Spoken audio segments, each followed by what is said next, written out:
Zdravo dragi moji i dobrodošli u Do Soft Inspiraciju. Danas ćete vidjeti jedan poseban video snimak. Pokazat ću vam danas jedno preslatko uputstvo za heklanje. Sad ću vam pokazati kako da isheklate ovakvu zvezdu i šta mi je za to sve potrebno. Da bi napravili ovakav novogodišnji ukras u obliku zvezde, treba vam jedna igla za heklanje, jačine 3,5. Zatim vam treba bela vunica i plava vunica. Boja nije toliko bitna jer možete bilo koje boje odabrati. Sve zavisi od toga kakvu zvezdu želite da napravite. Ja ću početi sa plavom vunicom jer želim da moja zvezda bude svetlo plave boje. Zvezdu ćemo iz sredine ka spolja isheklati. Prvo ćemo napraviti jednu petlju. Lijepo ćemo je zategnuti i sada pravimo 5 vazdušnih petlji. I onda ćemo u prvu petlju dobodemo, hvatamo nit i provučemo je. Time smo dobili jedan prsten. I sad ćemo u svakoj petlji duplirati petlju. To znači da ćemo u prvu petlju dobodemo i tu pravimo 2 niska stubića.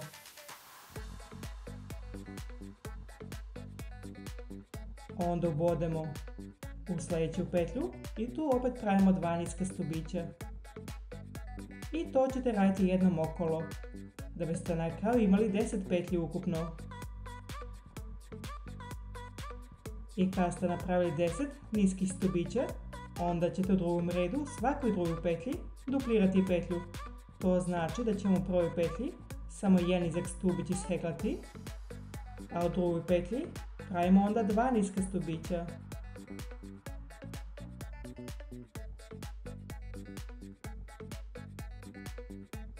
Zatim pravimo u trećoj petlji opet samo jedan nizak stubić, a u četvrtoj petlji opet 2. I to ćemo toliko dugo raditi dok ne budemo stigli do svojih 15 niskih stubića. Sada ćemo u svakoj trećoj petlji duplirati petlje i to ćete raditi sve dok ne budete stigli do kraja reda. Onda ćete imati 20 niskih stubića. A u sljedećem redu ćemo u svakoj četvrtoj petlji dodati po još jednu, da bismo onda imali 25 niskih stubića, a poslije toga ćemo u svakoj petoj petlji dodati po jedan nizak stubić, da bismo onda imali 30. I kada budete imali 30 niskih stubića, nastavit ćemo dalje. Ako ste i vi već napravili 30 niskih stubića, onda ste već napravili središnji deo zvezde. Sada nedostaju samo još vrhovi. Možete svaki krak pojedinačno da isheklate, a možete već i sada napravite sve odjednom. Sada ću vam pokazati kako se to radi. Prvo ćete isheklati 6 niskih stubića u svakoj petlji po jedan. I kada ste napravili 6 niskih stubića, onda ćete napraviti jednu vazdušnu petlju za okretanje. Onda ćete sve okrenuti i sad ćemo oduzimati po jednu petlju na krajevima, da bismo onda imali 4 petlje.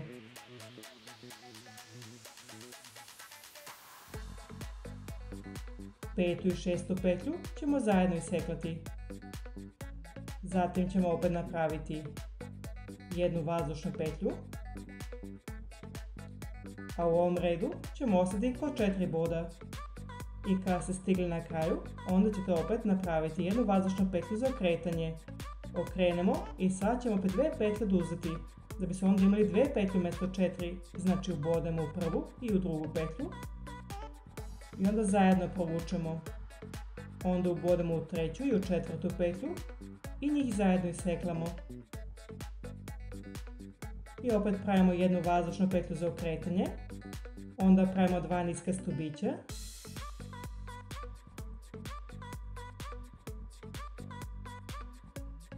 Zatim pravimo jednu vazdušnu petlju za okretanje.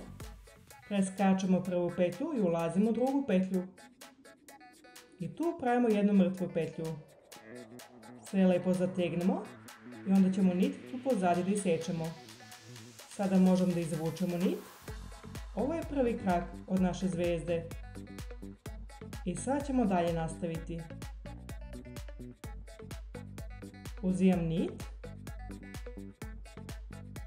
i onda ću u šestu petlju dobodem. hvatam nit, lijepo zategnemo i onda ćemo ponovo isekati 6 niskih stubića. I onda ćemo sve isto raditi kao kod ovog prvog kraka ovdje. I to ćemo tako u krug raditi. I kada budete to uradili, pokazat ću vam šta ćemo dalje da radimo.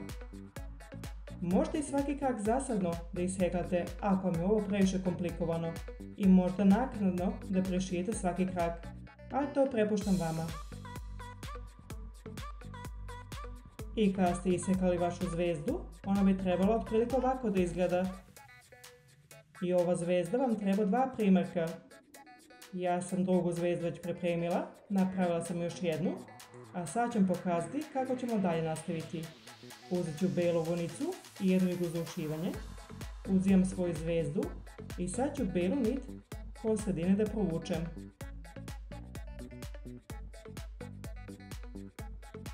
Nit treba da bude malo duža. Izvučite je što više i onda ćete otprilike 4 petlje da preskočite. I u 5. petlju ću da ubodem i onda ću se opet vratiti u sredini. Isto to ću raditi s lijeve i s desne strane i odozdo. Ukoliko vam ova šara nije previše uočljiva, možete još jednom da podebljate svaku liniju. Morate onda u svaku rupu ponovo da ubojete da biste podebljali nit. Ali ne morate ni ovako šaru da napravite, možete bilo koju šaru da napravite na vašoj zvezdi. A možete i ovako da ostavite zvezdu ukoliko vam se dopada i jednostavan izgled. Kada ste završili sa ukrašavanjem zvezde, onda samo još morate da ušijete obe zvezde. Ovdje gore možete napraviti jednu malu petlju da biste je negdje okačili.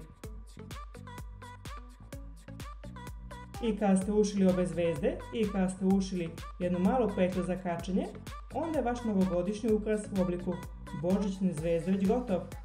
Dodala sam po malo šljokačastu vunicu i podebljala sam ovu šaru u sredini i krajeve da bi to lijepo svetlucalo i sijalo i da bi bilo upadljivo. Nadam se da vam se dopao ovaj video i da vam je bilo zabavno. Hvala vam što ste gledali Do The Self Inspiraciju.